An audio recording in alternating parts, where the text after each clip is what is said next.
A very good evening. This is Avinindra Som, and you're listening to the news in detail on Gold FM. In the news headlines this evening, Russia says fuel request is still being considered. CBC, however, confident of a fuel shipment.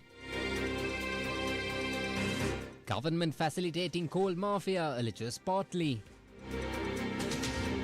A-level results released. Stark contrast within education system exposed. Police seek 7-day detention for deep-sea drug bust suspects. Trump considers leaving NATO. The top story on Gold FM. The Ceylon Petroleum Corporation is confident of obtaining fuel supplies from Russia. However, Russia said the request is still under consideration. These comments come against a backdrop where Sri Lanka held talks with Russian Deputy Minister of Energy, Roman Marshavin, to secure much-needed supplies from Russia. Addressing media today, this is what the Managing Director, Myron Kumarage, said. And in the interest of clarity, we refrain from dubbing his remarks.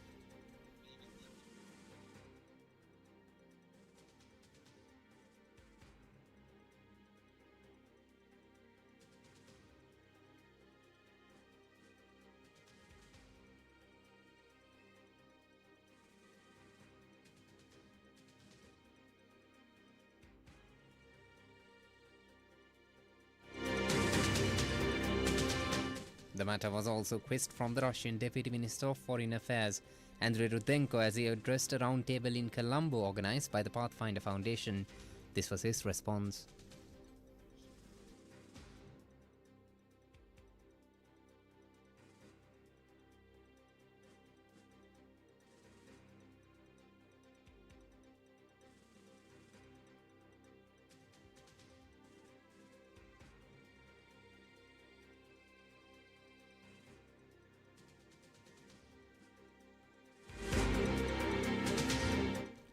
However, he hinted at the possibility of securing supplies.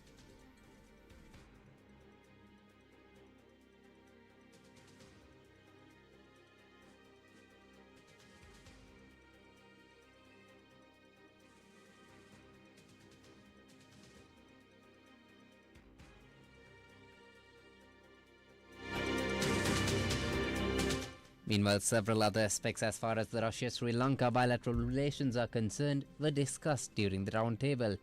The Russian Deputy Minister was also quizzed on the Russia proposed nuclear power plant project, which seems to be dead in the water. He said that Russia has better alternatives as far as nuclear energy is concerned and that Sri Lanka can negotiate on them.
Rudenko is of the view that Sri Lanka will continue to be an attractive destination for the Russians due to several factors, including the ongoing conflict in the Middle East.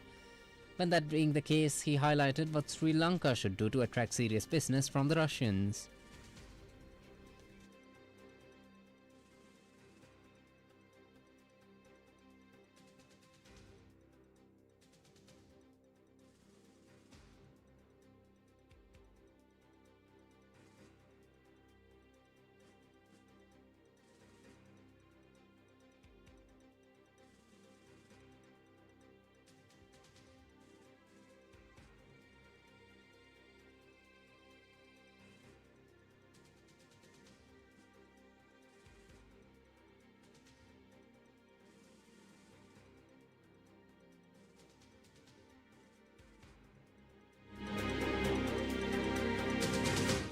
When asked about certain foreign media reports claiming that Russia is providing Iran with US targets in the Middle East war, this is what he had to say.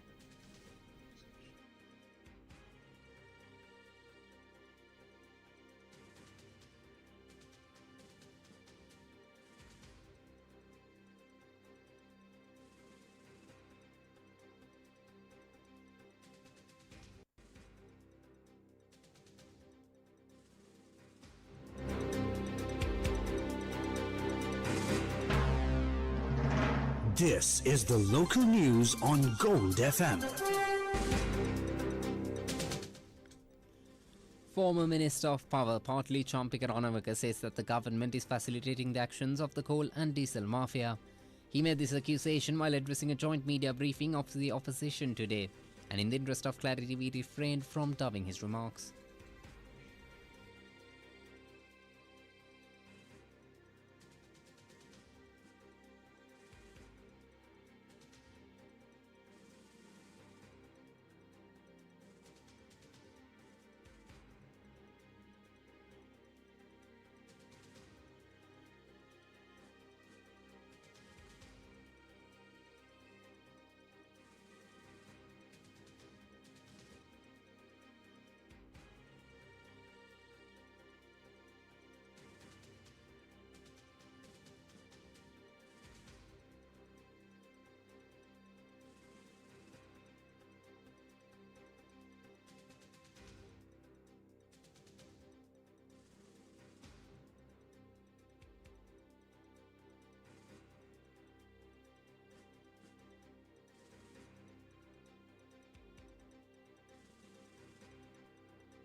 In more local news, the Department of Examinations released the results of the 2025 GC Advanced Level Examinations last night, which revealed a stark divide in the country's educational landscape. While 8,300 high-achieving students secured A passes in all three subjects, a troubling 30,898 candidates, or more than 10%, failed every single subject they sat for. According to the Commissioner General of Examinations, Indika Kumari Liyanage, out of the total candidates, 176,527 students have qualified for university entrance. The Island Fest achievements were as follows. The Biology stream, Dilan Sanjana Karunaratna of Royal College, Colombo. The Mathematics stream, Devendra Tirukumaran of Kilinochi Mahavidyalaya. Commerce, Muhammad Subaidin Muhammad Farhan of Kathankudi Central College. In the Art stream, Achinta Mihranga of Vayamba Royal College, Kurunagala. And in the Engineering Technology field, Heshan Anjula Vanikasuriya. In the Biosystems Technology, Ishani Manodana of Bandaranaike Central College, Veyangoda.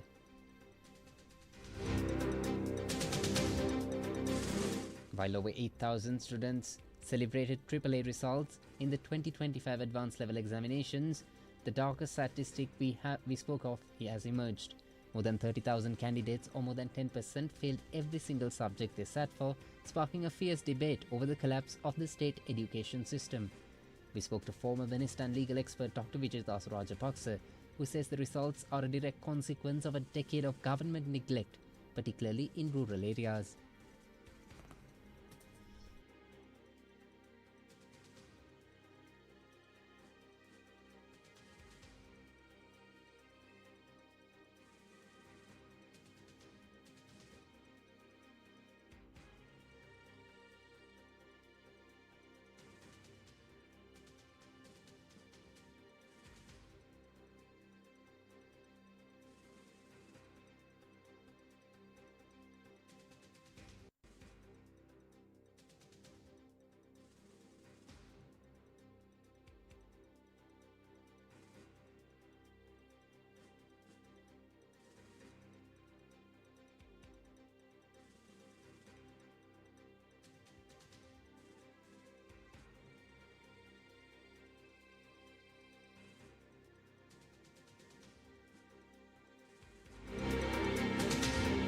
Dr. Rajapaksa further argued that the tuition culture has cannibalized the formal school system.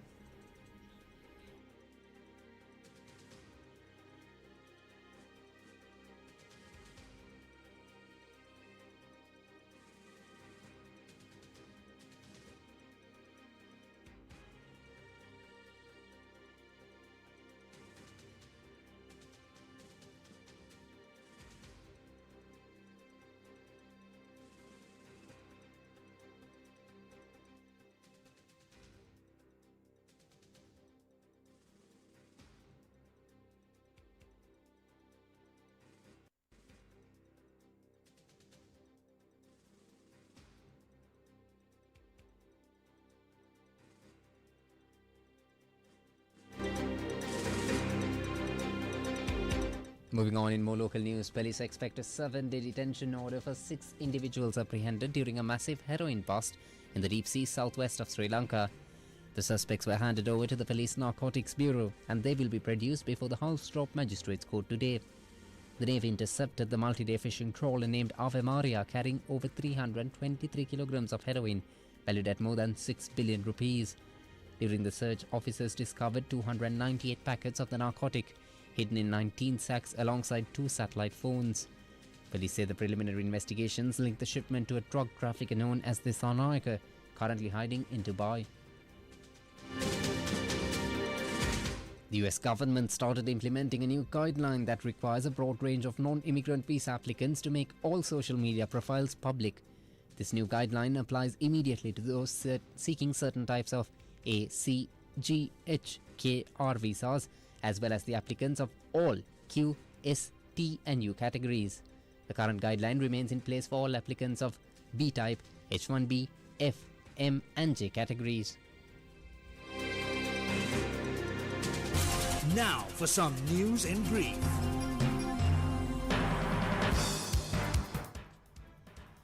The Department of Meteorology predicts afternoon thunder showers across most of the island beginning tomorrow, adding that western, central and Sabaragama provinces may face heavy falls exceeding 50 millimeters. The business news on Gold FM.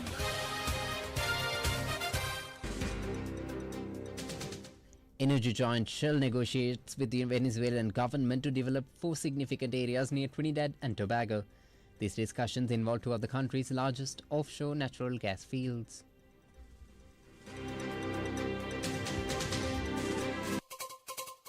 International news on Gold FM.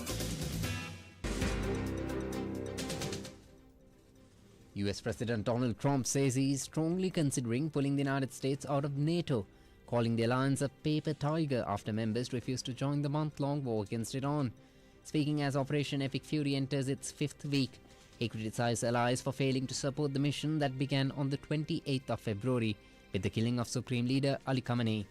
In the United Kingdom, Prime Minister Keir Starmer rejected American pressure to join the offensive, despite threats from the US to re-examine the transatlantic relationship.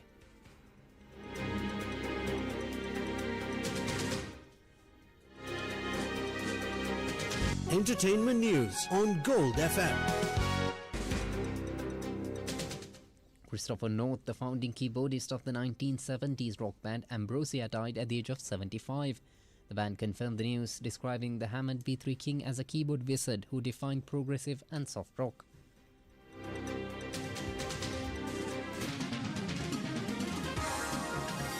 Sports news on Gold FM. Italy's footballing nightmare continues as the 4-time world champions fail to qualify for their 3rd consecutive World Cup. This follows a dramatic penalty shootout defeat to Bosnia-Herzegovina. According to foreign media, no previous winner of the tournament ever suffered such streak of absence, with the Azzurri already missing the 2018 and 2022 editions. That's all the news for now. Stay tuned to Gold FM for the latest updates. This is Abhinindra Soma for Gold FM News.